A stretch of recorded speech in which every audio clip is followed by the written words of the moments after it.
Nah, baik. Kita mulai ya teman-teman. Assalamualaikum warahmatullahi wabarakatuh. Waalaikumsalam warahmatullahi wabarakatuh. Waalaikumsalam warahmatullahi wabarakatuh. Alhamdulillah. Gimana teman-teman kabarnya, sehat? Alhamdulillah. Enggak. Masya Karat. Allah. Semoga kita semua dalam keadaan sehat dan berbahagia ya. Amin. Puji syukur kehadirat Tuhan Yang Maha Esa, karena berkat rahmatnya kita bisa berkumpul pada pagi hari ini ya teman-teman, dalam acara pengenalan IP address teman-teman. Jadi langsung aja ya, kita mulai dari slide pertama, yaitu nama-nama anggota. Yang pertama yaitu Rafa Alexis, yang kedua saya sendiri, dan yang ketiga Rizky Khairullah, dan keempat Zidan Alvarezal, dan kelima Satrio Putra Prata. Baik, saya mulai ya. Nah, teman-teman, di sini ada yang tahu gak apa itu IP address? Nah, kalau belum tahu, aku jelasin ya. Jadi, IP adalah singkatan dari Internet Protocol, teman-teman. Dan IP adalah address alamat unik yang memiliki setiap perangkat yang terhubung ke jaringan komputer seperti komputer, laptop, smartphone, atau perangkat IoT, Internet of Things. Ibaratnya gini, IP address ini kayak rumah, teman-teman. Nah, nomor rumah berfungsi untuk memastikan sebuah surat atau paket bisa sampai ke alamat yang tepat. Begitu juga dengan IP address, teman-teman, yang memastikan data yang dikirim di jaringan komputer sampai ke perangkat yang benar. Sebagai contoh, gini, saat kalian atau teman-teman menghubungkan smartphone ke WiFi, perangkat kalian akan mendapatkan IP address. Misalnya nih ya, 192.168.1.5. Nah, dengan IP address itu, teman-teman, data dari internet tahu kemana harus dikirim. Apakah itu video yang kalian tonton atau file yang kalian unduh. Tanpa IP address, perangkat dalam jaringan tidak akan bisa saling mengenali, teman-teman. Jadi mereka bingung mana yang harus diantar. Sehingga pengiriman data menjadi mustahil. Itulah mengapa IP address sangat penting dalam jaringan komputer. Nah, sebelum saya lanjut ke slide selanjutnya, ada yang mau ditanyakan, teman-teman? Saya anggap tidak ada ya. Baik, selanjutnya fungsi-fungsi IP address. Ada 4 fungsi IP address, teman-teman. Saya sebutkan. Yang pertama itu identifikasi perangkat. Nah, IP address berfungsi sebagai identitas unik setiap perangkat di jaringan. Dengan IP address, perangkat lain akan dapat menemukan dan berkomunikasi dengan perangkat yang dituju. Misalnya, teman-teman, saat kalian ngirim WA atau mengirim pesan melalui WA gitu, IP address ini mastiin kalau pesan kalian itu sampai ke penerima yang benar. Nah, kalau nggak pakai IP address, perangkat nggak bisa saling mengenali. Kayak misal saya nih, mau WA Mas Anam. Nah, otomatis Mas Anam juga harus memerlukan IP address untuk menerima pesan saya. Seperti itu. Nah, yang kedua, teman-teman. Yang kedua itu pengalamatan dan perutean paket data. Nah, teman-teman, tahu nggak sih, ketika kita mengakses sebuah website atau mengirim email, data tersebut sebenarnya dipecah menjadi paket-paket kecil. Disinilah peran penting. IP address itu terlihat. Nah, kayak gini. IP address bertugas untuk mengarahkan setiap paket data ke alamat tujuan yang tepat. Sehingga data yang kita kirim bisa sampai dengan benar. Misalnya, saat teman-teman membuka sebuah website, IP address itu pastinya memastikan semua paket data dari server sampai ke perangkat kalian tanpa ada yang salah alamat. Nah, jadi dia itu kayak mastiin website ini benar gak ke perangkat ini? Maka diperlukanlah IP address, teman-teman. Tanpa IP address, pengiriman data akan menjadi kacau, teman-teman, dan tidak bisa mencapai tujuannya. Nah, selanjutnya yaitu keamanan jaringan, teman-teman. Nah, selain berfungsi buat identifikasi perangkat ataupun alamat, IP address juga bisa dipakai dalam keamanan jaringan.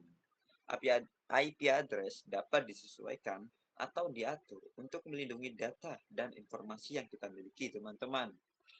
Seperti contoh, Mas Hanam, seorang administrator jaringan yang dapat memblokir akses dari IP tertentu yang dianggap mencurigakan atau berpotensi melakukan serangan cyber. Nah, dengan cara ini, jaringan menjadi lebih aman dari ancaman seperti malware atau peretasan, teman-teman. Pengaturan itu juga membantu menjaga privasi dan melindungi sistem dari resiko yang tidak diinginkan. Jadi singkatnya, IP address juga selain untuk alamat juga bisa dibuat untuk keamanan jaringan, teman-teman. Jadi bisa juga untuk melindungi kita ataupun apa ya? Kalau misal untuk melindungi dari hal-hal yang mencurigakan atau yang salah satu oknum yang melakukan serangan cyber. Nah, dengan cara IP ini bisa menjadi lebih aman dari ancaman. Seperti itu, teman-teman. Dan juga membantu menjaga privasi. Dan yang terakhir yaitu komunikasi antar perangkat, teman-teman. Nah, IP address juga memiliki peran penting, teman-teman, dalam berbagai aktivitas komunikasi online. Nah, dengan IP address, perangkat dapat mengirim dan menerima data, mengirim permintaan ke server, dan juga menjelajahi situs-situs website. Nah, selain itu, IP address juga memungkinkan kita untuk mengirim email, teman-teman, melakukan panggilan video, dan juga banyak aktivitas lainnya yang melibatkan pertukaran data di internet. TikTok, Twitter, WhatsApp, Instagram, Facebook, seperti itu, teman-teman. Nah, tanpa IP address, perangkat kita tidak bisa berkomunikasi di jaringan atau mengakses layanan online yang kita gunakan sehari-hari, teman-teman. Seperti itu. Jadi, ada beberapa dua peran penting IP address, teman-teman. Yang pertama, untuk alamat, dan yang kedua, keamanan. Seperti itu, teman-teman. Selanjutnya, itu cara kerja IP address yang akan dijelaskan oleh teman saya, partner saya yang bernama Zidan Alvarezal. Silakan, Zidan. Halo, udah Halo, kedengeran kah, Surai? sudah.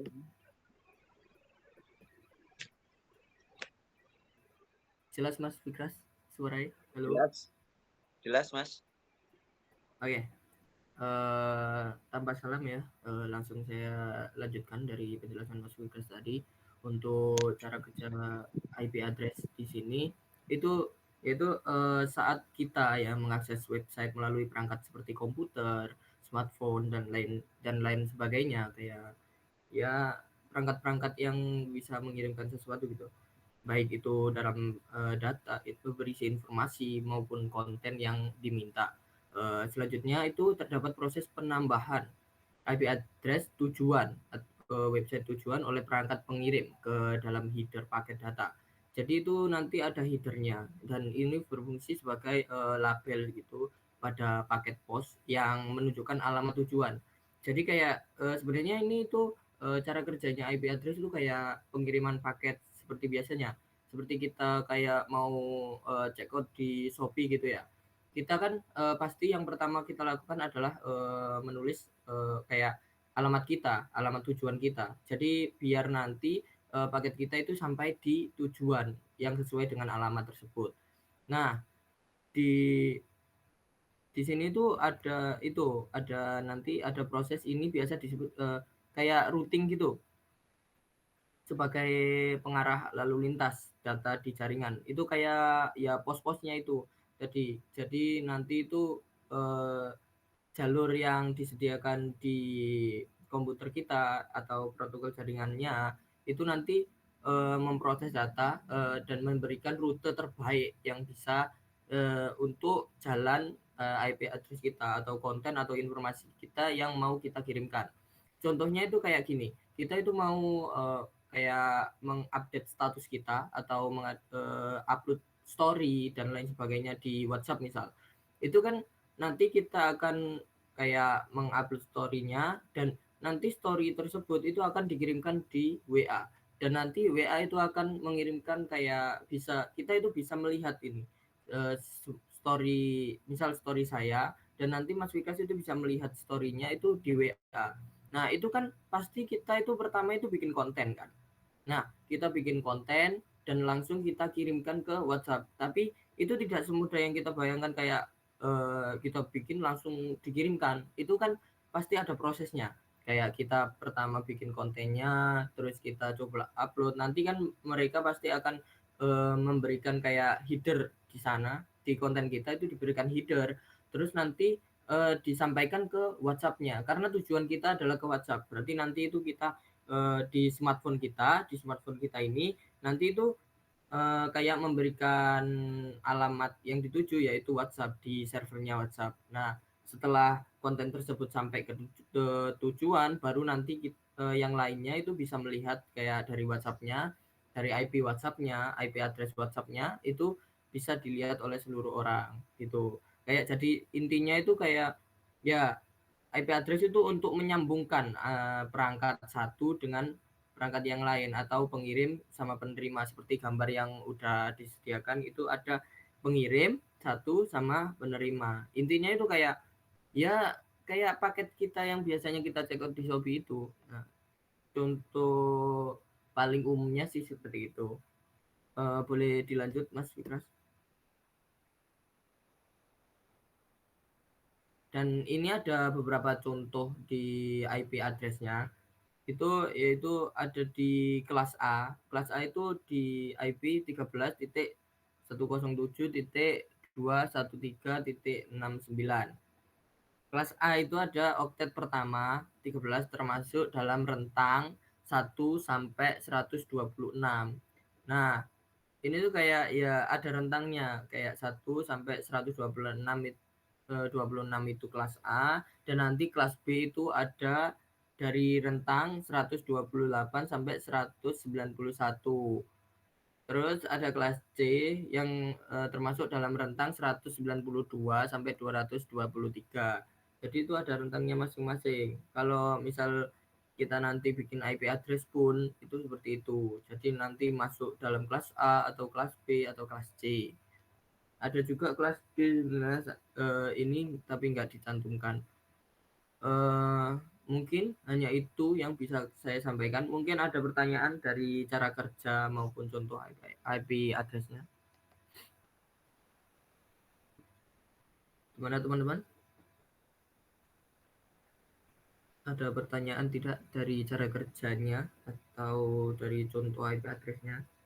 Ini ada dari Google, Facebook, YouTube, Instagram, Twitter, Amazon, Wikipedia, LinkedIn, Microsoft dan lain sebagainya.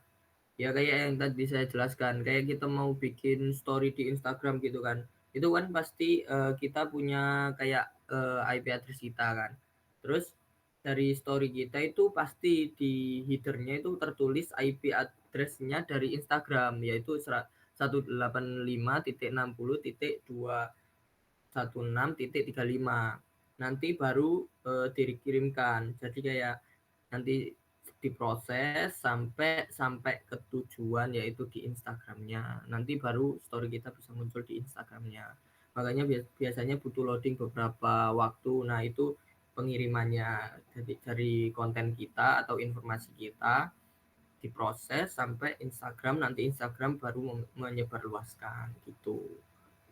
Oke, mungkin ada pertanyaan seputar cara kerja IP address. Saya Mas mau tanya, izin Iya, bertanya monggo, Mas. komandan. Cara kerja IP address itu tolong jelasin ulang dong Mas. Apa? Tolong jelasin ulang dong Mas. Soalnya suaranya sampean itu dengung. Oh gitu. Ini udah jelas ya? Karena aku cuma sepatah-patah aja. Aku agak Ini udah jelas Mas. baca ini dah. Jelas sih. Gini loh Mas, sampean kan juga kerja di Shopee kan ya Mas ya, sebagai drivernya.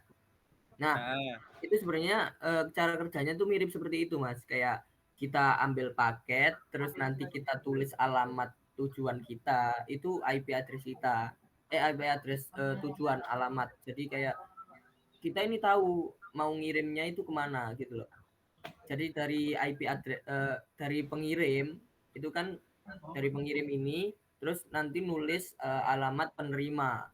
Terus habis itu nanti diproses di protokol jaringan. Itu kayak lewat mana sih yang paling deket dan paling cepat IP konten ini akan dikirim gitu loh.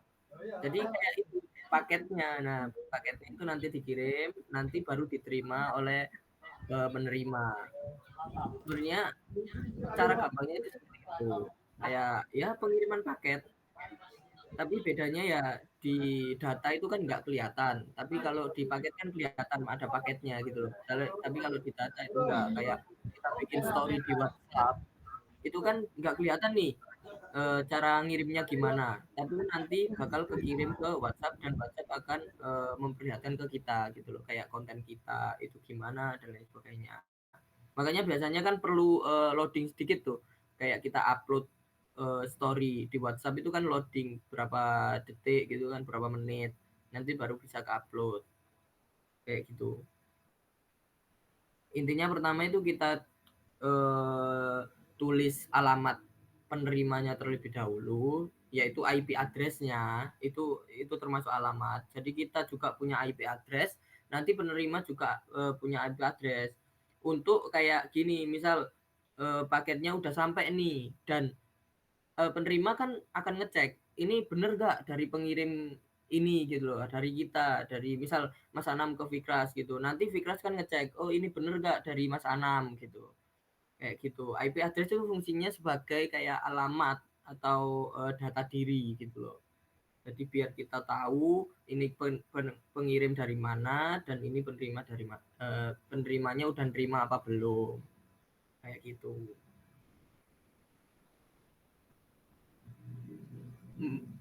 Gimana Mas? Mic-nya sampean mati Mas. Halo. Sorry. Berarti pengibaratannya kalau WA itu kan setiap nomor itu kan ada itu toh. Berarti ada alamatnya sendiri-sendiri di sebuah aplikasi WA itu ya. Berarti ada IP-nya itu nomor itu. Iya benar. Oh, Ya betul. Oke, paham. Ya, dari WA-nya juga ada sendiri Mas, IP address-nya dari WA-nya sendiri itu ada. Kayak pusatnya, kayak kita ngirim kayak story itu kan konten kita. Nah itu kan kita kirim ke WhatsApp, baru WhatsApp-nya nanti kayak menyebarluaskan gitu loh, kayak memperlihatkan ke semua IP address yang ada di WA kita dari kontak kita gitu. Ya. Jadi itu tiap nomor juga itu ada IP address-nya, karena kita setiap chat kayak kirim pesan, kirim foto itu pasti kan dari kita ke alamat yang kita tuju gitu. Oke Mas, paham. IP address, cara kerjanya kayak gitu. Oke. Ada yang lain mungkin?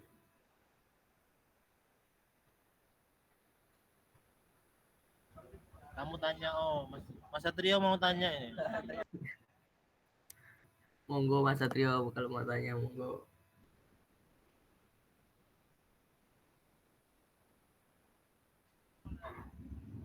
Aduh, sebagai alamat apa? Alamat palsu.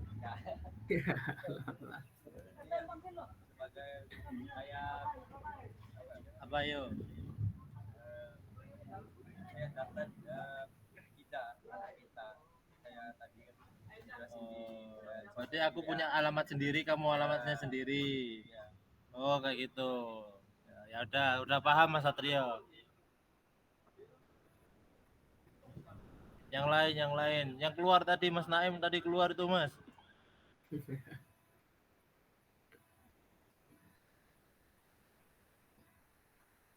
Gimana yang lain seputar dari cara kerjanya IP address, apa ya, ada yang masih dibingungkan?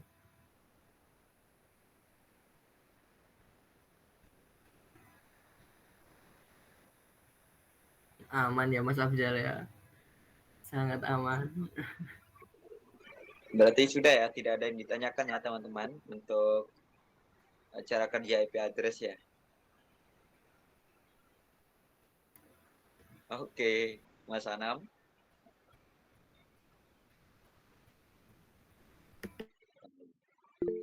Selanjutnya kita ke dua macam IP address teman-teman. Ada dua versi IP address. Nah, IP address itu dibagi menjadi dua teman-teman, IP4, IP6, yang dimana singkatannya itu IP version teman-teman. Kita ulik dari IP versi 4 dulu ya teman-teman. IP versi 4 adalah IP address yang paling umum kita gunakan saat ini teman-teman. Menggunakan format 32 bit yang terdiri dari 4 kelompok angka desimal. Namun, karena jumlah alamat IP terbatas, semakin banyak perangkat yang terhubung ke internet, semakin sulit menemukan alamat IP yang unik, teman-teman. Nah, dan untuk IP version 6 atau versi 6, itu keunggulan gimana lebih better daripada IP versi 4, teman-teman. Untuk mengatasi keterbatasan, dikembangkanlah IP versi 6, teman-teman. IP versi 6 menggunakan format 128 bit yang lebih luas dibandingkan IP versi 4, teman-teman. Sehingga dapat menyediakan lebih banyak alamat IP. IP versi 6 juga memungkinkan pertumbuhan internet yang lebih besar, teman-teman, dan memastikan setiap perangkat dapat memiliki alamat IP yang unik. Nah, karakteristik IP versi 4 itu panjang alamatnya itu cuma sampai 32 bit. Nah, total alamat itu sekitar 4,3 miliar, teman-teman. Formatnya itu 4 bilangan bulat antara 0 sampai 255 dipisahkan oleh titik. Contohnya kayak yang tadi, teman-teman. 192, 168, 1.1. Nah, terus karakteristik IP versi 4, teman-teman. Versi 6. Panjang alamat itu 128 bit, total alamatnya sekitar 340 triliun. Nah, formatnya itu 8 grup 4 karakter heksadesimal dipisahkan oleh titik 2. Contohnya, wow, seperti MAC address ya, teman-teman. Nah, kita ini masuk ke kelebihan dari IP versi 6. Yang pertama itu kapasitas alamat yang sangat luas tentunya, teman-teman. Yang kedua, mendukung keamanan dan mobilitas yang lebih baik.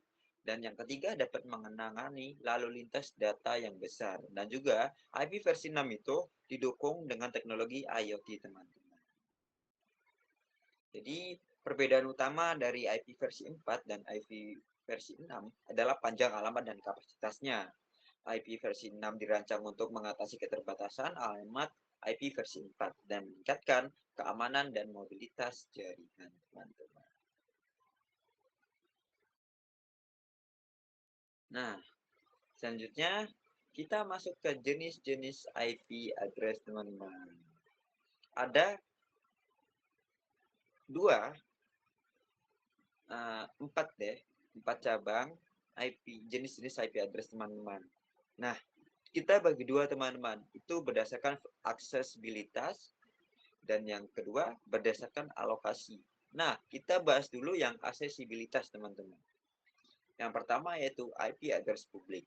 IP address publik memungkinkan perangkat untuk berkomunikasi dengan perangkat lain di seluruh dunia melalui jaringan internet, teman-teman. Seperti WA, saya WA, ngechat atau ngechat Mas Zidan di Lamongan. Nah, itu menggunakan IP address publik, teman-teman, yang dimana menghubungkan perangkat lain di seluruh dunia melalui jaringan internet. Nah, yang kedua yaitu IP address private. Nah, IP address private ini digunakan dalam jaringan lokal seperti LAN. Di sini udah pada tahu kan apa itu LAN? Sudah pada tahu pastinya, Local Area Network. Untuk mengidentifikasi perangkat yang terhubung dalam jaringan tersebut. IP address pribadi itu tidak dapat diakses secara langsung dari internet publik, teman-teman. Jadi hanya segmen tertentu saja, teman-teman. Nah, kita masuk ke sesi yang kedua, yaitu berdasarkan alokasi, teman-teman. Alokasi itu dibagi menjadi dua. Yang pertama, IP dinamis. IP address dinamis diberikan kepada perangkat oleh server atau yang biasa kita singkat DHCP atau kepanjangannya Dynamic Host Configuration Protocol secara dinamis. IP address dinamis tidak tetap dan dapat berubah setiap kali perangkat terhubung ke jaringan. Misalnya gini teman-teman, di kampus kita kan ada banyak AP ya, atau yang biasa access point. Nah, jadi kalau misal kalian terhubung nih, kalian terhubung ke wifi-nya. Nah, itu kalian dapat IP dinamis atau IP random, teman-teman. Terus kalian mau keluar nih, keluar kampus, mau beli pentol lah, mau beli nasi Bu Malas, pecel. Nah, terus kalian putus dong dari wifi UM. Nah, terus kalian sambung lagi. Nah, tentunya IP-nya juga akan berbeda, teman-teman. Tidak seperti IP yang kalian dapatkan sebelumnya. Jadi seperti itu IP DHCP, Dynamic Host Configuration Protocol. Dapat berubah setiap kali perangkat terhubung ke jaringan. Nah, kedua yaitu IP statis. Nah, IP statis ini kebalikan dari IP dinamis. IP statis adalah alamat yang ditetapkan secara manual kepada perangkat dan tidak berubah-ubah, teman-teman. IP address ini tidak bergantung pada server DHCP dan tidak berubah meskipun perangkat terhubung atau tidak. Seperti itu. Jadi semisal kayak kita di HP kalian juga ada kok di opsi WiFi, terus kalian pencet nama WiFi, terus klik kanan, ada propertiesnya juga, kalian bisa diisi juga IP statis. IP statis itu kita isi yang secara manual, teman-teman, kita yang isi dan tidak dapat berubah. Misal kalau yang di HCP kan kalau misal kita putus, kalau yang di kampus tadi kita putus buat beli apa, terus masuk lagi, tentunya IP-nya berbeda dong. Nah, berbalik dengan IP statis, teman-teman. IP statis ketika kalian sudah terhubung ke kampus, WiFi kampus dengan IP statis, dan kalian keluar dari jangkauan WiFi yang ada di kampus dan terputus, dan setelah itu kembali lagi, nah, itu IP kalian tetap sama, teman-teman, karena sudah diisi manual, tidak dapat berubah seperti itu. Dan juga bergantung pada server DHCP dan tidak berubah meskipun perangkat terhubung atau tidak. Nah, sebelah kanan ada tipe-tipe IP address contohnya, teman-teman. Seperti itu ya. Dari IP publik, jadi ke internet, terus masuk WiFi, baru keluar ke HP. Nah, untuk private itu dari WiFi, HP, lalu keluar ke internet. Nah, kalau statik itu internet, terus WiFi sendiri, baru keluar ke HP. Kalau dynamic itu internet, WiFi, pengalamatan DHCP, baru ke HP. Sampai sini ada yang mau ditanyakan, teman-teman? Sebelum lanjut ke slide selanjutnya.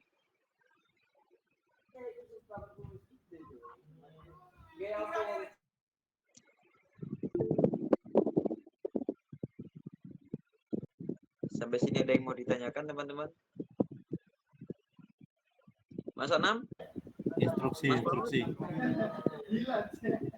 Lagi izin bertanya, Bang. Itu di laptop kan ada IP 4, IP 6, terus IP 4 dan 6 jadi satu. Itu bedanya apa sih, Bang? Bagaimana, Mas? Di laptop atau kalau nggak di HP itu ada jaringan yang namanya IP4 tadi loh. Kamu kan bahas IP4, IP6. Ya. Nah, dan ada juga gabungan dari IP4 dan 6 digabung gitu. Itu bedanya di mana sih Bang sama tiga device itu? Nah, seperti yang saya jelaskan tadi Mas, ya, untuk IP4 dan IP6 itu perbedaannya di sebuah segmen di mana itu IP versi 4 itu terdiri dari angka desimal dan juga eh,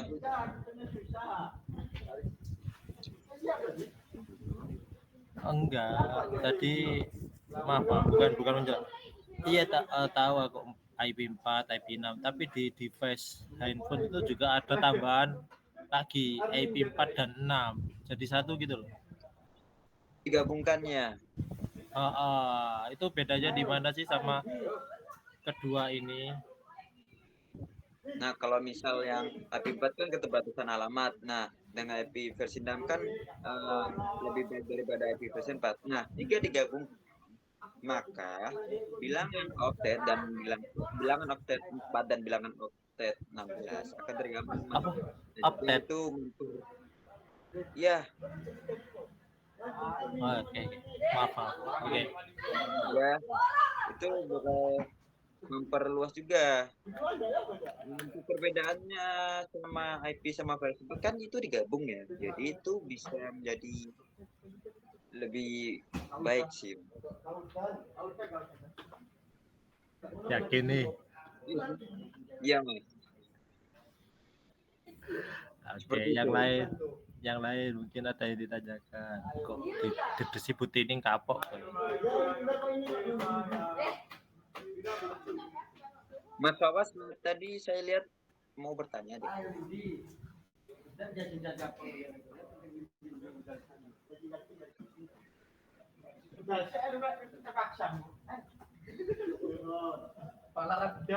Ayo, iki kasihan teman kalian yang udah ngeluangin waktu. Jika ini ada yang ingin Rangga, Mas bertanya, Rangga. silakan. Mas Rangga, Mas Rangga. Mas Rangga. Aku mau tanya gini, misalnya dampak dari IP address yang ke expose gitu ke orang lain itu apa sih dampaknya gitu loh? Maksudnya bagaimana, Mas? Gini, kan aku kan pernah masuk ke akun phishing gitu loh, website phishing. Nah, IP addressku Ya. masuk ke situ. Nah, dampaknya itu apa, Mas? Mas Rangga, nampaknya sangat fatal sekali, Mas Rangga. Ketika Mas Rangga memencet salah satu link phishing ataupun link palsu dan itu akan mengalamatkan IP address sampean masuk ke link phishing itu, otomatis secara tidak langsung Mas Rangga mengirim alamat IP address Mas ke sang seorang phishing itu teman atau yang biasa kita panggil hacker ya. Jadi dia bisa tahu di mana Mas yang ada berada. Sekarang nih hacker-hacker sekarang udah mulai canggih Mas dengan hanya membekalkan IP address itu juga bisa mempertemukan alamat Mas atau jaringan yang Mas pakai atau internet provider juga yang Mas pakai. Seperti halnya Mas Rangga ngasih informasi penting ke hacker itu. Seperti itu. Kayak Mas menyerahkan diri ke hacker. Saya kasih Mas, saya kasih tips and trick jika sudah terjadi link phishing juga dan jika sudah terkena link phishing. Langkah pertama, segera ganti IP address Mas yang ada di opsi pengaturan di paket data atau WiFi. Nah, dan juga IP address itu juga bisa dirubah, Mas. Nah, yang kedua, segera hapus data yang ada di Google Chrome dan juga hapus history juga. Seperti itu.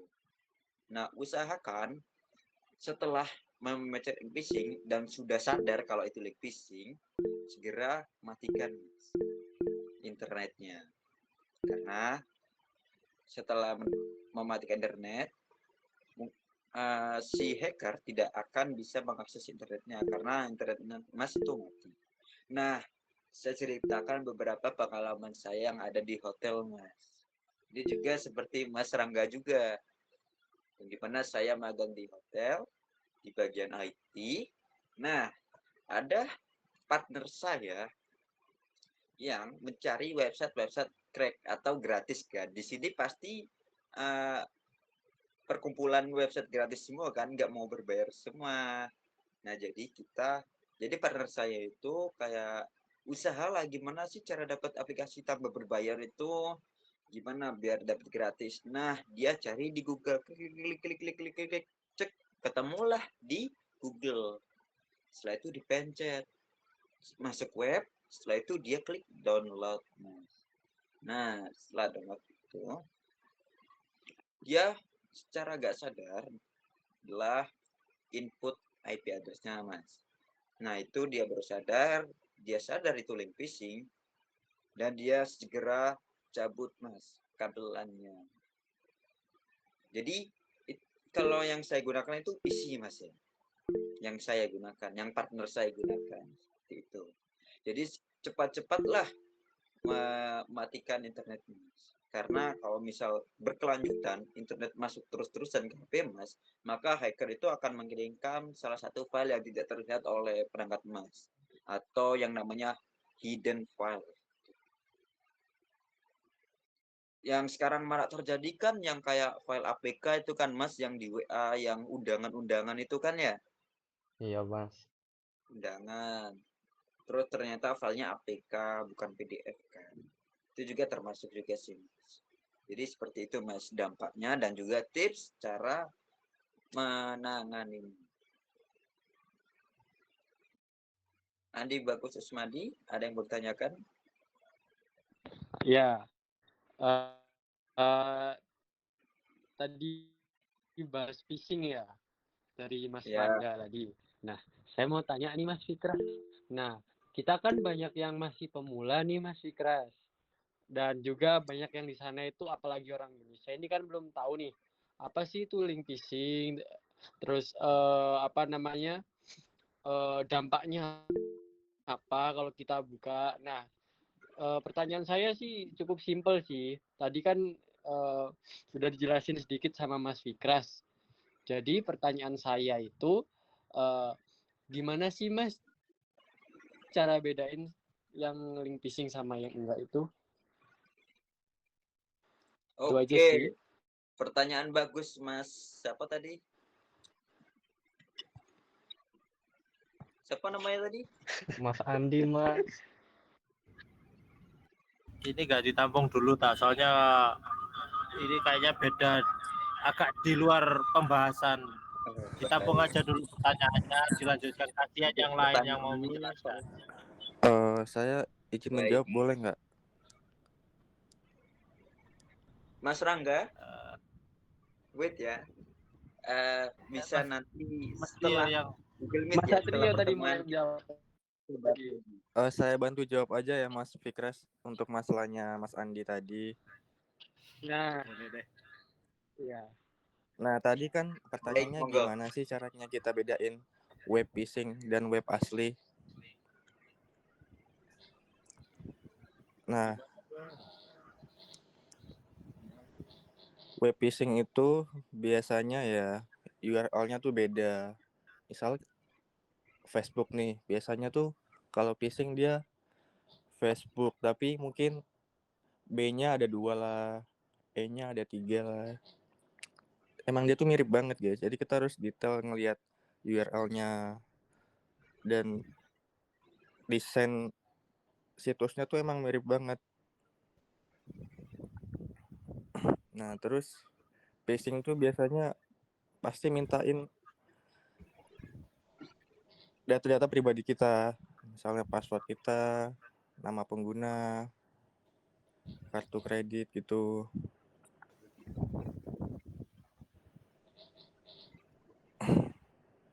Mungkin itu aja sih Mas, kita bisa ngecek URL-nya, link-nya atau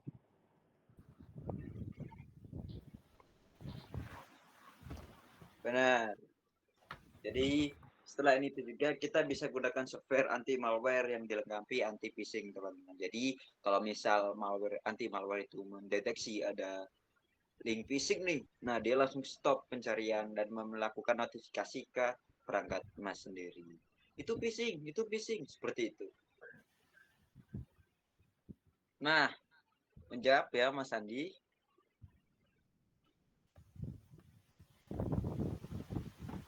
Apakah sudah menjawab pertanyaan Mas Andi Bagus Terima Esklasi? kasih Mas Rio. Saya sudah tahu sekarang. Baik. Kita lanjut ke slide selanjutnya, teman-teman. Kacamata. Enggak tahu. Nah, selanjutnya akan dijelaskan oleh teman saya, Rafa Alexis. Monggo, waktu dan tempat. Anjir. Spam. Kok ae woi. Ya itu kenapa Mas Fawas mengangkat tangan, mungkin ada yang mau disampaikan sebelum saya lanjut materinya. Ya oke. Ke materi.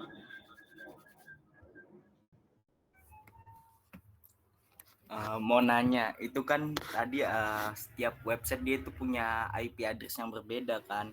Itu dia bisa nggak kalau misalnya dalam satu website dia domainnya buat IP addressnya tuh punya banyak gitu, nggak cuma satu. Kayak contohnya ya 182.0.01.02.03 dan seterusnya gitu.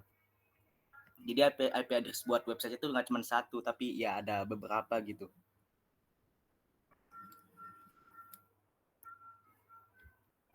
Mas Fawas, bisa diulangi, tadi internet saya agak patah-patah. Tentang website di IP address website, itu kan dia kan setiap website pasti punya IP address buat domainnya kan. Nah itu dia bisa nggak IP addressnya tuh nggak cuma satu, tapi ada beberapa gitu. Kita tempelinnya. Bisa nggak?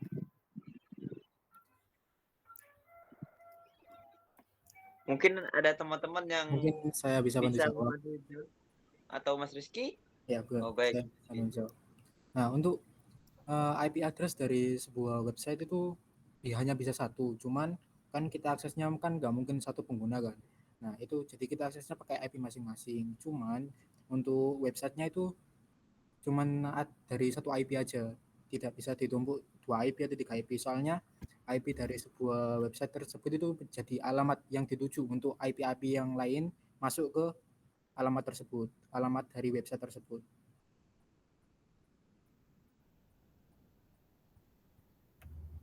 Apakah menjawab pertanyaan Mas Fawas Fajar?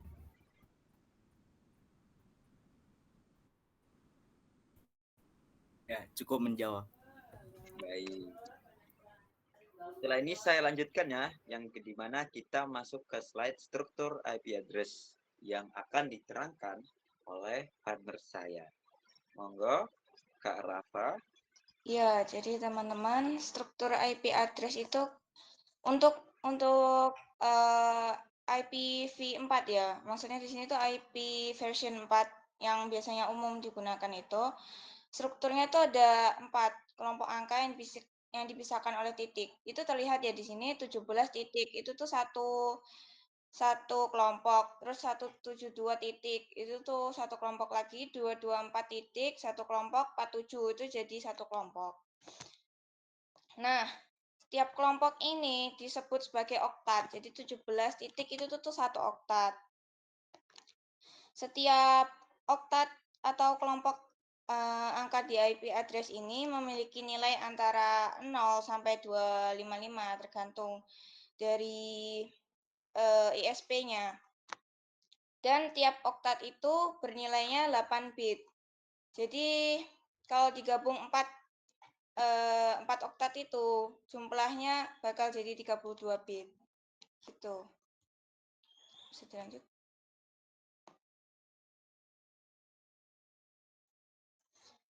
Fikras bisa tolong dilanjut itu slide-nya.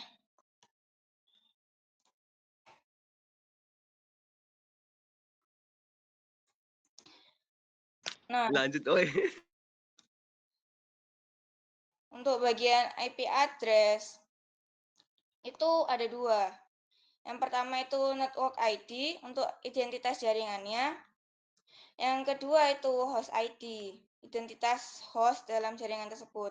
Network ID itu bagian IP address yang digunakan untuk menunjukkan jaringan tempat komputer berada. Jadi misalkan kayak di kampus itu sendiri kan beda ya sama dengan IP yang ada di kafe-kafe gitu. Sedangkan kalau host ID itu menunjukkan host dalam jaringan tersebut. Misalkan milik kita nih, dalam kampus tuh kan di kelas aja, di kelas. Itu kan penggunanya bisa lebih dari 10. Jadinya tiap host, tiap perangkat itu tuh ada nomornya sendiri-sendiri. Misalkan punya saya itu yang paling belakang itu 1, terus habis itu punya Fikras 2 gitu. Itu untuk host address. Jadi kalau network address itu tuh biasanya 3 oktat di depan, seperti 192, 168.1. Sedangkan kalau host address itu yang belakang sendiri untuk menunjukkan IP dari host atau pengguna perangkat kita masing-masing gitu. Tapi walaupun biasanya yang paling umum IP address itu network address-nya 3 di depan, tapi kadang itu tergantung levelnya. Misalkan di level A itu bisa 2 di depan itu network, terus yang 2 di belakang tuh host address-nya. Gitu, teman-teman. Mungkin kalau ada yang kurang paham dari penjelasan saya, bisa ditanyakan. Ada yang ingin bertanya mungkin?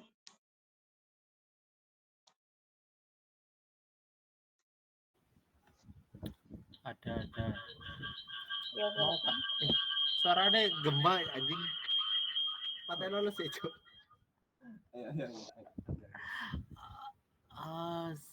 Aku sih nggak paham di slide sebelumnya. Tolong dong, Bang Fikras. Iki juga nggak paham sih. Bang, itu. Tadi kan kamu menyebutkan 17, 172, 224, 47 ini kan kelompok-kelompok sendiri toh. Nah, setiap kelompok ini tadi agak apa ya? Kurang paham aku fungsinya dan gunaannya itu apa aja. Kok bisa jadi penjumlahan jadi 32 bit itu tadi loh. Itu saya agak kurang paham di situ. Fungsi-fungsinya apa? Habis itu kenapa kok bisa jadi 32 bit? Itu pertanyaan aku. Nah, kalau fungsinya sendiri itu udah tak jelaskan di yang bagian IP address ya, karena itu masuknya di bagian IP address bukan di strukturnya. Nah, kalau yang untuk penjumlahan itu maksudnya karena tiap satu oktat itu terdiri dari 8 bits gitu loh. Jadi 17 titik itu tuh 8 bit. Terus 172 itu 8 bit, 224 8 bit, 47 itu juga 8 bit. Jadi kalau keempatnya digabung ini, jadinya keseluruhan IP address-nya ini ada 32 bit gitu. Oke, berarti bit itu apa? Bit sama byte itu sama nggak? Bit sama byte itu beda.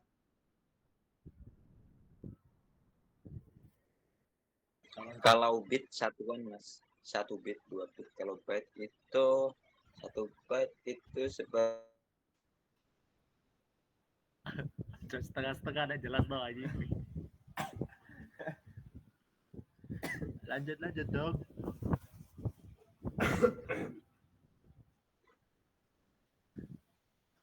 Anjir. Nah, mungkin aku bisa bantu jawab sedikit sih. Iya. Nah, soalnya kan aku nggak tahu ya, habis itu kok bit lah. Iya. Ini bit itu apa? Gitu. Nah, sebetulnya tuh 17 ini tuh kan bentuk desimal kan. Ya kan, bentuk desimal. Nah, sebetulnya 8 bits itu dalam satu kelompok itu sebetulnya bisa dibuat bentuk binary. Kan ada nanti misal 17.172.224.47 berapa gitu kan. Biasanya per IP itu ada slashnya. Nah, itu menunjukkan subnet masknya. Nah, subnet mask itu biasanya di satu kelompok ada 8 angka binary. Nah, 8 angka binary itu yang menunjukkan bahwa itu 8 bits gitu, Mas. Jadi di dalam Oh, satu kelompok itu nanti ada 8 angka binary. oh 8 angka binary. Berarti Ya, yang disingkat mungkin bisa disingkat bit gitu ya maksudnya. ya. Oh, oke, lanjut.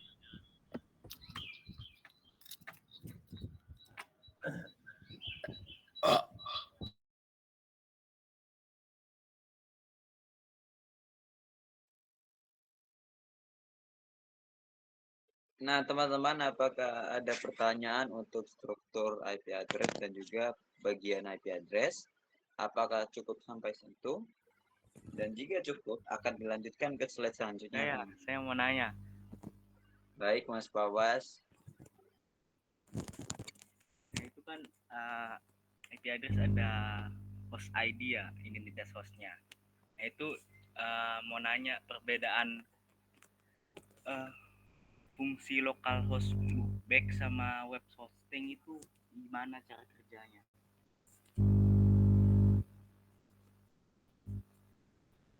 Fungsi localhost sama apa tadi, Mas? Gak kedengaran. Sama web hosting itu. Kan biasanya kadang ada http/localhost apa gitu. Atau enggak ya yang lainnya. Itu bedanya apa sama web hosting? Oh, baik, Mas ya. Saya jelasin, Mas. Dari definisinya dulu, Mas ya. Kita ke localhost dulunya. Oke. Nah, definisi localhost itu adalah nama default untuk server, Mas. Server lokal pada komputer Mas Fawas sendiri. Nah, Mas Fawas menggunakan localhost untuk mengembangkan atau menjalankan aplikasi secara lokal, Mas, tanpa internet. Nah, untuk tujuan dari localhost mengembangkan, menguji, dan menjalankan aplikasi web sebelum diunggah ke server publik. Dan kedua, digunakan untuk pengembang, untuk debugging dan pengembangan. Nah, contohnya itu seperti menjalankan server lokal kayak XAMPP atau WAMP atau AMP. Nah, yang kedua yaitu testing aplikasi PHP, Mas, seperti Python, Django Flash atau Node.js dan lain-lain. Nah, kelebihan untuk localhost sendiri itu gratis dan cepat untuk testingnya, Mas. Dan juga nggak memerlukan koneksi internet. Nah, sedangkan untuk web hosting sendiri adalah layanan yang menyediakan server di internet untuk menyimpan dan menjalankan aplikasi web atau situs sehingga dapat diakses secara publik seperti itu. Nah, tujuan web hosting adalah membuat situs atau aplikasi web tersedia untuk diakses oleh pengguna di seluruh dunia. Yang kedua, digunakan untuk deployment aplikasi yang sudah selesai. Nah, contoh layanan web hosting itu kayak self hosting, VPS hosting, cloud hosting, dan dedicated hosting. Nah, layanan hosting seperti Hostinger, AWS, DigitalOcean, dan GoDaddy. Nah, kelebihannya itu dapat diakses oleh pengguna global, Mas, mendukung fitur tambahan kayak manajemen domain, email hosting, dan juga keamanan SSL. Seperti itu. Nah, kita kasih perbandingannya, Mas. Untuk aspek lokasi server, localhost ini digunakan di komputer lokal, Mas. Dan web hosting di server penyedia layanan hosting. Nah, untuk aksesibilitasnya, localhost itu hanya diakses secara lokal. Nah, dan web hosting dapat diakses secara publik, Mas. Nah, untuk aspek kebutuhan internetnya juga, localhost itu tidak memerlukan internet, Mas. Itu juga bisa offline. Nah, untuk web hosting itu memerlukan internet yang berarti online. Nah, untuk biaya juga, localhost itu menyediakan layanan gratis, Mas. Nah, dibanding web hosting itu berbayar. Nah, untuk tujuannya sendiri, localhost itu pengembangan dan testing, Mas. Dan kalau web hosting itu deploy aplikasi web. Kesimpulannya gini, kalau Mas mau pakai, localhost itu dipakai saat masih dalam tahap pengembangan atau belajar, Mas. Mas mau belajar coding atau website, menggunakan localhost saja. Nah, kalau setelah ke localhost, kita pindahkan ke web hosting ketika aplikasi Mas Fawas sudah siap diluncurkan dan juga ingin diakses oleh orang-orang atau secara publik. Seperti itu, Mas, perbedaan dari localhost dan web hosting. Apakah sudah menjawab pertanyaan dari Mas Fawas Al-Fajar?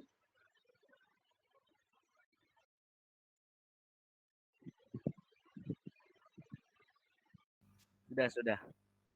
Baik, terima kasih Mas Fawas Al-Fajar. Apakah ada pertanyaan lain dari teman-teman atau akan saya lanjutkan ke slide selanjutnya? Rangga Putra. Boleh tanya lagi nggak, Mas? Monggo. Ini Mas yang bagian API address ini untuk level 2 hierarkikalnya sama level 3 ini bedainnya gimana, Mas? Gimana, Mas? Untuk level hierarkikalnya itu loh, Mas. Yang API address ini loh di samping kiri. Perbedaan Itu dari level bedain keberapa ke level berapa? perbedaan level 2 sama 3 ini gimana, Mas? Kurang Oke, paham saya. berarti untuk perbedaan level hierarkikal ya, level 2 ke level 3. Seperti ini, Mas. Sebentar ya. Saya siapkan posisi dulu. Karena ini bakal panjang, Mas. Nah, jadi kita bahas dulu dalam level hierarkis pada level 2 dan level 3. Nah, ini juga biasanya mengacu pada tingkat organisasi, Mas. Pengelolaan atau kompleksitas dalam struktur tertentu. Dan juga sering digunakan dalam konteks manajemen, sistem jaringan, atau database. Nah, ini saya bedain perbedaan antara level 2 dan level 3 di beberapa konteks.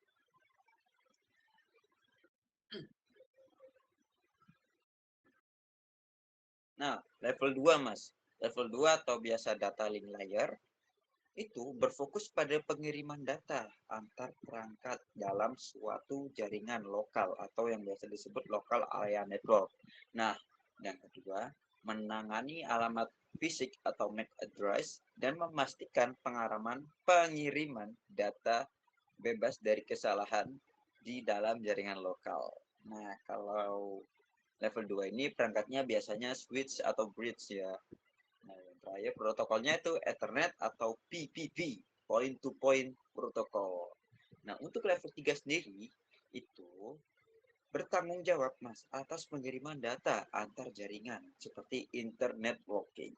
Nah, dan juga menangani alamat logis atau IP address dan menentukan rute terbaik untuk pengiriman data. Nah, biasanya level 3 itu perangkatnya itu router, Mas, dan juga protokolnya itu protokol IP4 dan IP6 dan juga ECMP. Seperti itu, Mas. Kalau aspek kita kasih kesimpulan perbedaan utamanya. Kalau aspek dari posisi, level 2 itu ke tengah, Mas. Nah, kalau level 3 itu level atas atau lebih kompleks. Nah, untuk tugas, level 2 ini implementasinya itu ke strategi dan fungsi. Nah, kalau level 3, perencanaan atau pengelolaan strategis. Nah, untuk aspek fokus, level 2 ini lebih ke detail, teknis atau lokal. Nah, untuk level 3, perspektif luas atau antar jaringan. Nah, untuk kompleksitas, level 2 ini termasuk ke golongan yang sedang. Nah, untuk level 3 itu ke golongan yang lebih tinggi. Kalau Apakah sudah menjawab pertanyaan dari Mas Rangga sendiri? Udah Mas, makasih Mas. Baik, Mas Rangga Putra. Apakah teman-teman ada yang ditanyakan lagi?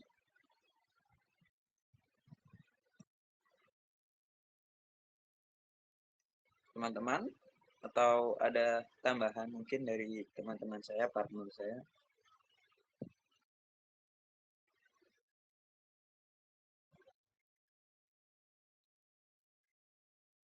Halo teman-teman. Baik. Man ya. Bisa saya lanjutkan berarti ya. Nah, teman-teman, untuk selanjutnya akan dijelaskan oleh partner saya. Kepada Mas Rizky, waktu dan tempat dipersilahkan. Salah. Nah, untuk di slide kali ini kami akan membahas untuk pembagian kelas dari IPv4. Nah, untuk kelas dari IPv4 ini dibagi menjadi 5. Cuman untuk secara umum IPv4 ini hanya 3 kelas yang digunakan secara umum, yaitu kelas A, kelas B, dan kelas C.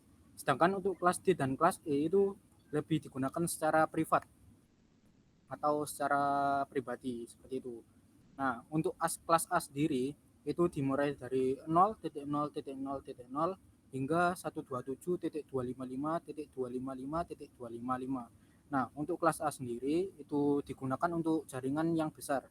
Nah, seperti di UM sendiri, WiFi-nya itu menggunakan WiFi kelas A. Bisa dilihat karena di IP WiFi-nya itu ada di 10 titik bla bla titik sekian. Nah, untuk kelas A sendiri itu oktet pertama itu merupakan network ID, sedangkan oktet kedua, ketiga, dan keempat itu merupakan host ID. Nah, kelas A sendiri itu hanya terdapat 120 jaringan, tetapi setiap jaringan itu bisa menampung hingga 16 juta host. Jadi kelas A ini untuk jaringan yang sangat besar. Nah, kita masuk ke kelas B, yaitu IP yang dipergunakan untuk kelas jaringan menengah, yaitu dimulai dari 128.0.0.0 hingga 191.255.255.255. Nah, dua oktet pertama dari kelas B itu sebagai network ID, sedangkan dua oktet selanjutnya itu termasuk host ID. Nah, di kelas B sendiri itu memungkinkan hingga 16.000 jaringan. Dan per jaringan itu memungkinkan hingga 65.000 host. Jadi satu jaringan di API kelas B dapat menampung 65.000 host. Nah, untuk kelas C. Nah, ini kelas C sendiri ini IP yang paling umum yang banyak kita gunakan untuk jaringan yang lebih kecil. Nah, kelas C sendiri 3 oktet pertama itu merupakan host ID, network ID untuk identifikasi dari networknya, sedangkan satu oktet terakhir yaitu termasuk host ID. Nah, IP kelas C sendiri itu memungkinkan 2 juta jaringan, tetapi satu jaringannya hanya bisa menampung 254 host. Nah, untuk kelas D ini IP yang mungkin kurang kita ketahui karena IP kelas D dan kelas E ini jarang digunakan secara umum. Nah, kelas D sendiri itu dimulai dari 224.0.0.0 sampai 239.255.255.255 dan IP ini biasa digunakan untuk multicast atau multicasting. Nah, kelas E ini dimulai dari 240.0.0.0 sampai 255.255.255. Nah, untuk itu saja sih pembagian IP kelas IPv4 karena dibagi menjadi 5 kelas dan penjelasannya seperti itu. Mungkin ada yang belum paham atau yang kurang dimengerti, boleh bertanya.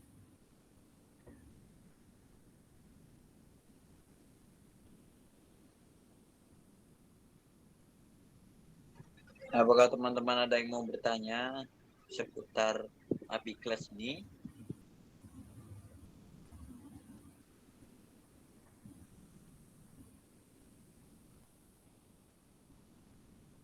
Monggo teman-teman yang mau bertanya.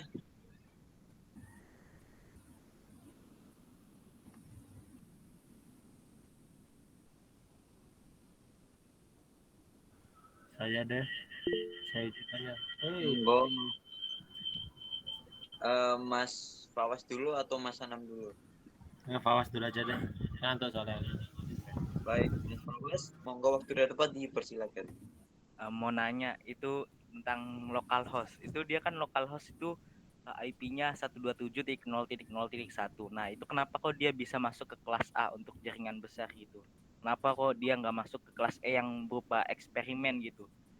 Sedangkan localhost sendiri itu kan fungsinya buat kita mengeksperimen sebelum aplikasi web kita itu dipublikasi. Itu saja.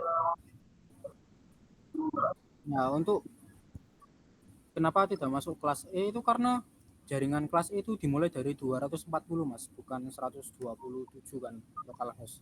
Nah, sedangkan kelas E sendiri itu biasanya dicadangkan aja, IP-nya cadangan, dibuat untuk eksperimen yang lebih privat dan tidak digunakan untuk jaringan biasa. Sedangkan lokal host kan nantinya bisa kita buat untuk secara umum kan, gitu. Jadi lebih digunakan untuk IP kelas A.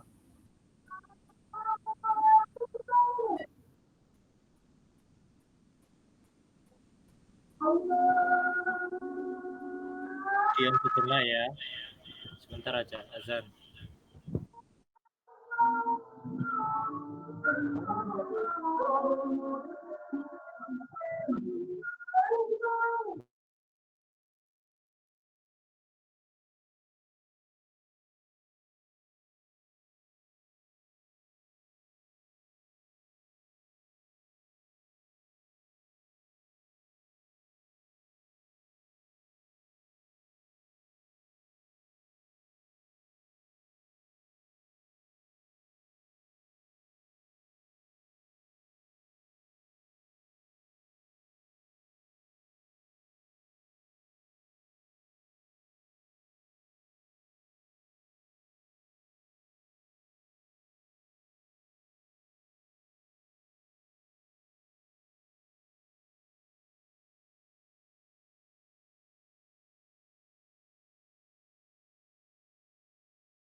Baik, apa bisa dilanjutkan teman-teman? Udah, lanjut.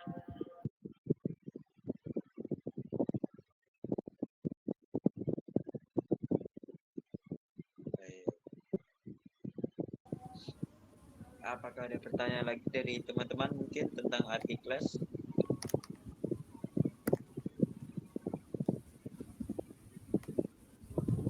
Mas Pawas mungkin. Awas gimana tadi jawabannya sendiri?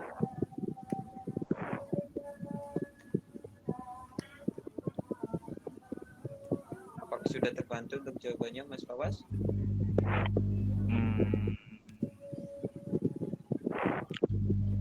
Belum sih. Mungkin ada yang mau ditanyakan Mas Pawas? Lebih spesifik, lebih konkret. Oh, lebih spesifiknya itu kenapa untuk localhost dia itu menggunakan 127 gitu.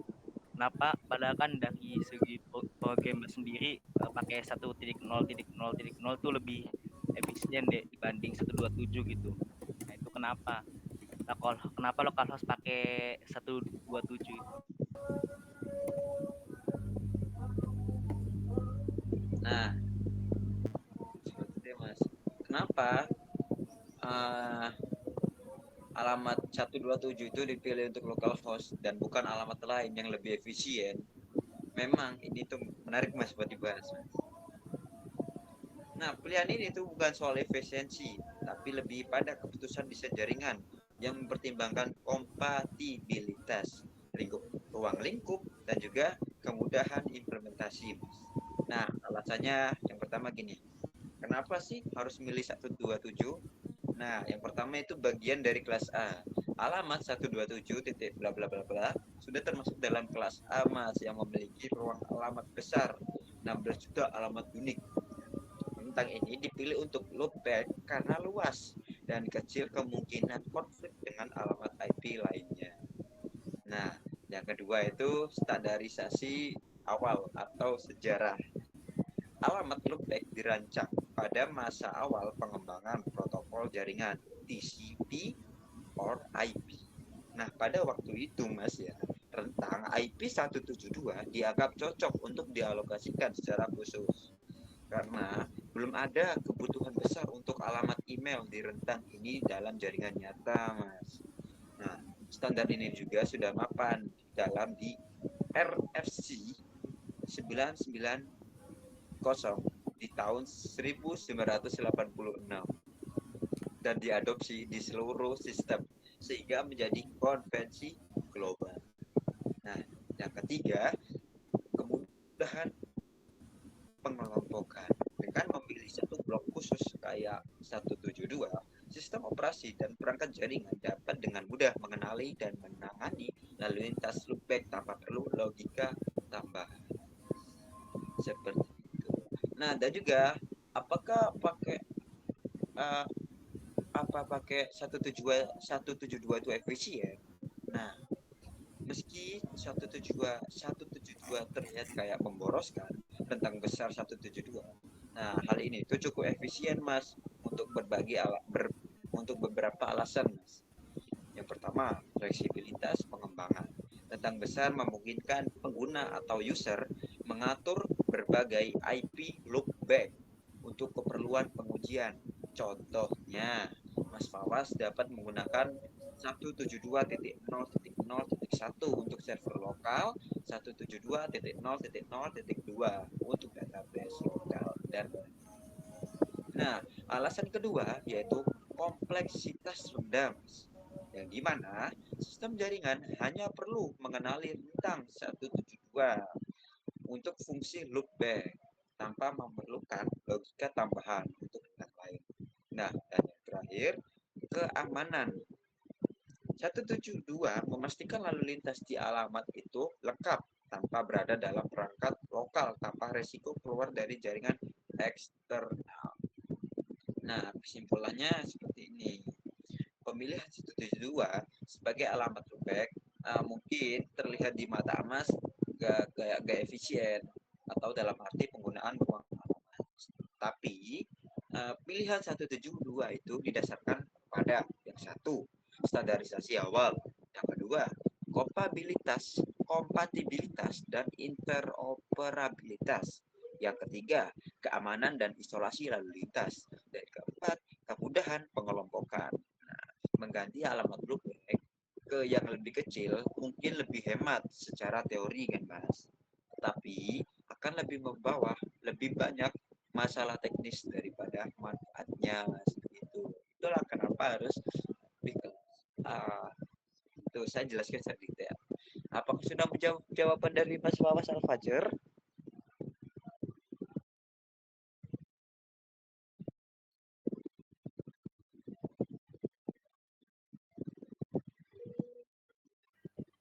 Sudah. Sudah. Alhamdulillah.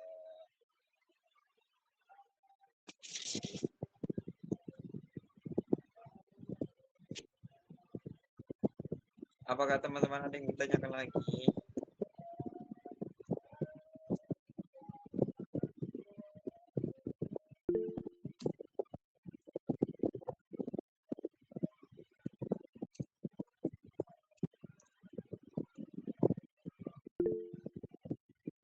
Teman-teman? Oh, Mas Dava mau bertanya, Mas. Monggo. Gini, pembuatan IP address awal mulai itu gimana?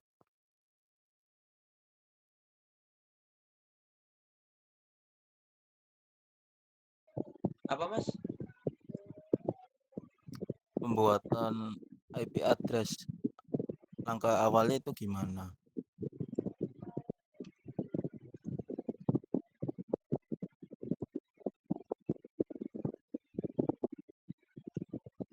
Pembuatan apa tadi? Pembuatan. Langkah awal membuat IP address itu gimana, Mas Fikras? Oh, seperti ini. Maaf mungkin internet saya yang kurang. Sama juga internet saya ini agak nge-lag. Baik. Nah, ada beberapa langkah Mas pembuatan IP address. Nah,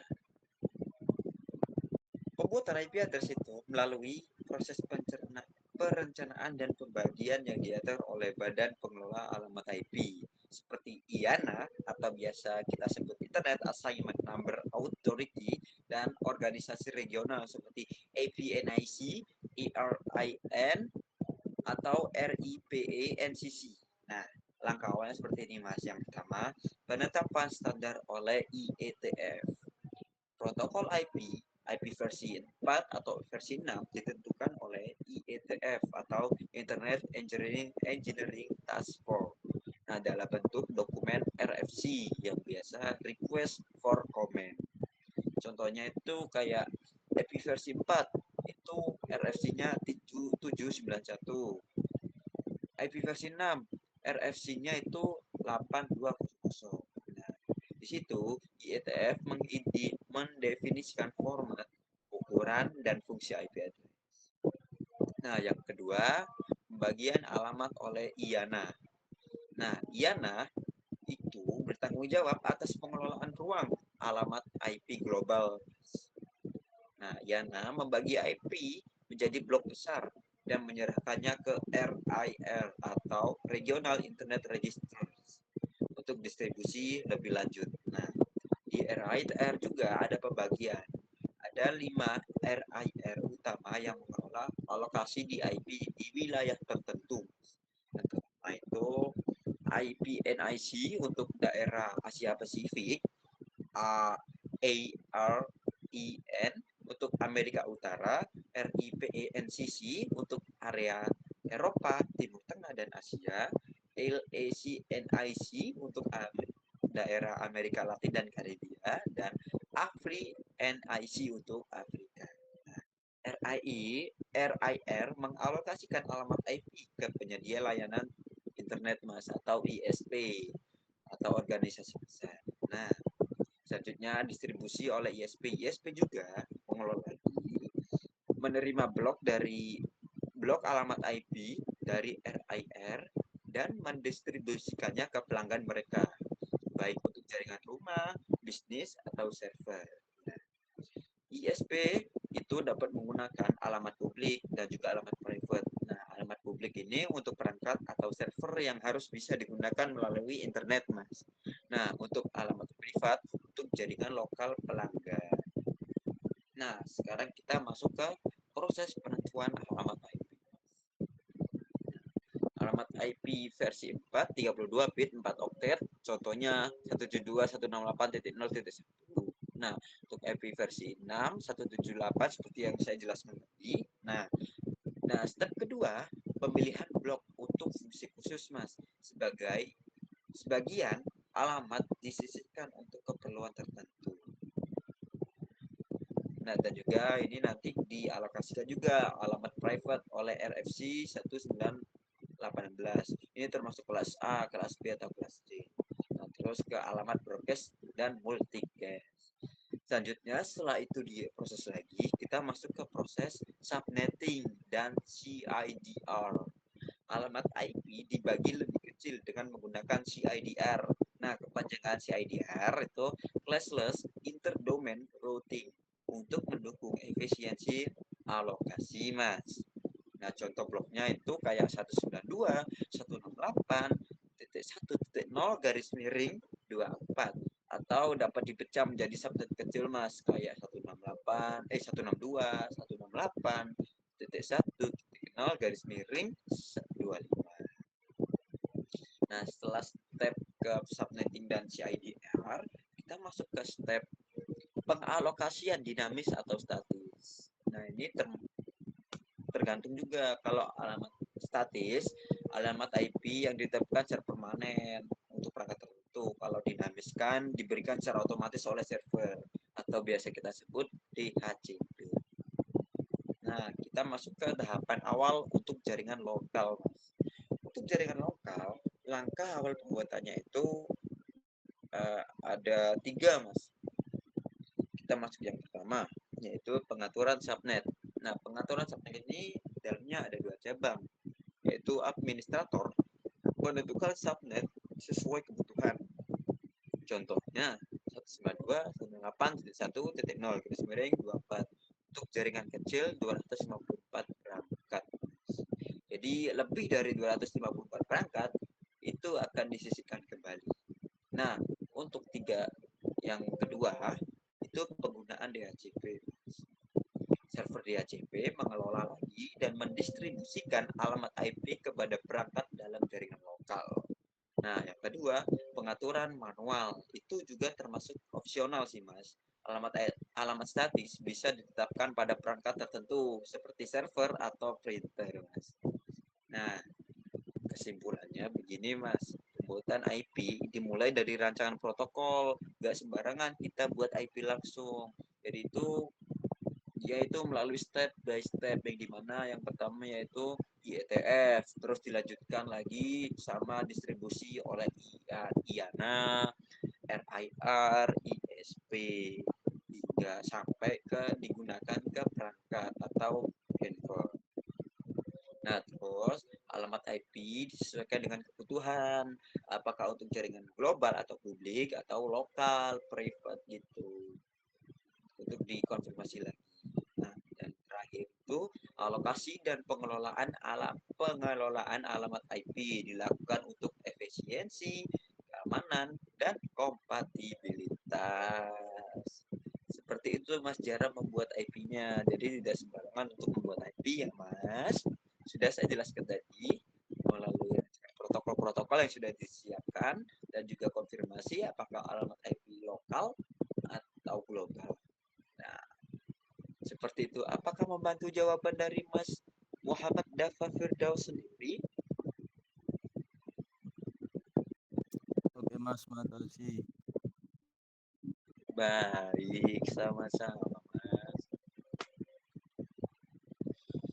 Apa mungkin ada teman yang mau ditanyakan lagi? Enak tuh Mas Anam. Ada yang ditanyakan lagi, teman-teman?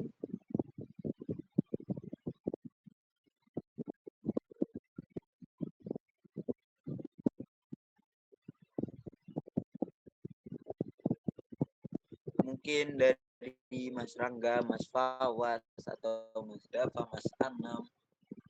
Mas Satrio mungkin, Mas Afzal, Mas Zaidul, Mas Zaidul, terus Mas Vladika, Mbak Maulida, Mas Syarul, Mas Rafid, Mas Alvin, Mas Ajis, Mas Bintang, Mas Randy, Mas Renaldi, Mas Kamal, Mas Ahmad, Mas Maulidia, Mas Japan, Mas Nopal. Mungkin ada yang mau tanyakan? Turu kabeh ku Lek, minggu-minggu Lek. Maaf. Sholat. Monggo, mau tanyakan silakan.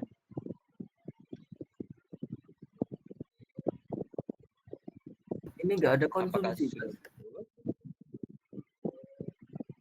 bagaimana Mas Zidan? Ini nggak ada konsumsi, Mas. Ada Mas. Nanti kita gift donat ya sama gift ST.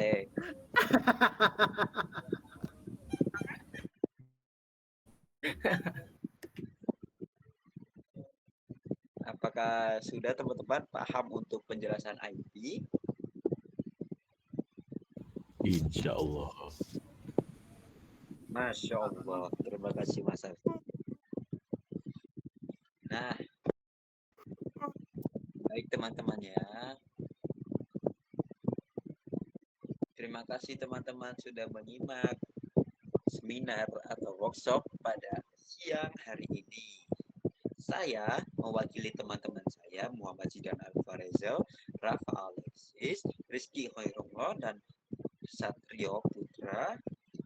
Berterima kasih atas partisipasinya telah mengikuti acara workshop pada siang hari ini. Kami mengucapkan mohon maaf apabila ada salah kata, dan terima kasih. Kurang lebihnya mohon maaf apabila ada salah kata. Sekian dari kami. Wassalamualaikum warahmatullahi wabarakatuh. Info sertifikatnya. Aman. Pribadi nanti. Buka. Bagi IG-nya dong, Mas.